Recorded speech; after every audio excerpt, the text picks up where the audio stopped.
Bulletin లో breaking news చూస్తున్నాం. ప్రధాని నరేంద్ర మోదీ మరో విదేశీ పర్యటనకు రెడీ అయ్యారు. ఈసారి ఆయన 5 దేశాలు పర్యటించబోతున్నారు. రేపటి నుంచి ఆయన విదేశీ పర్యటనకు వెళ్లబోతున్నారు. 8 రోజుల్లో 5 దేశాలు పర్యటిస్తారు.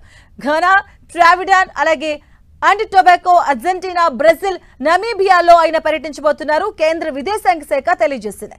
5 దేశాల పర్యటనలో భాగంగా తొలుత అంటే రేపు ఎల్లుండి ఘనాలో పర్యటిస్తారు ప్రధాని మోదీ. ఇక ఘనా అధ్యక్షుడితో ప్రధాని మోదీ ద్వైపాక్షిక చర్చలు జరపబోతున్నారు.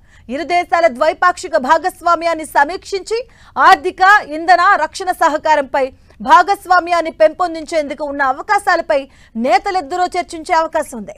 ఇక బ్రిక్స్ శిఖరాగ్ర సమావేశాల్లో పాల్గొనేందుకు బ్రెజిల్ వెళ్లనున్న ప్రధాని ఈ నేపథ్యంలో గ్లోబల్ సౌత్ లోని పలు కీలక దేశాలతో భారత్ సంబంధాలను విస్తరించడమే లక్ష్యంగా తమ పర్యటన కొనసాగించబోతున్నారు. దీంతో గత 11 ఏళ్లలో మోదీ అత్యంత సుదీర్ఘమైన దౌత్య పర్యటనలో ఇది ఒకటి కాబోతుంది. ఇక జూలై 9 వరకు కొనసాగే 8 రోజుల పర్యటనలో ప్రధాని 2 ఖండాలను కవర్ చేయబోతున్నారు.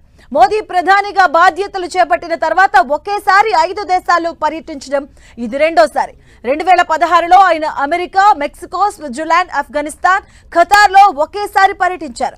అలాగే 2015లో జూలైలో ఆయన 8 రోజుల పాటు 6 దేశాల్లో పర్యటించారు. ఆ సమయంలో రష్యాతో పాటు మధ్య ఆసియా దేశాల్లో మోదీ పర్యటన కొనసాగింది. ఇక ఈసారి జరగనున్న సుదీర్ఘ పర్యటనలో భాగంగా ప్రధాని నరేంద్ర మోదీ తొలుత జూలై 2, 3 తేదీల్లో ఘనాలో పర్యటిస్తారు. దాదాపు 3 శతాబ్దాల తర్వాత ఘనాలో భారత ప్రధాని పర్యటించడం ఇదే ప్రథమం. ఈ పర్యటన సందర్భంగా మోదీ ఇరు దేశాల మధ్య ద్వైపాక్షిక భాగస్వామ్యాన్ని సమీక్షించబోతున్నారు. ఆర్థిక, ఇంధన, రక్షణ సహకారం తదితర అంశాలపై ఈ దేశ అధ్యక్షుడితో చర్చిస్తారని విదేశాంగ శాఖ తెలిపింది.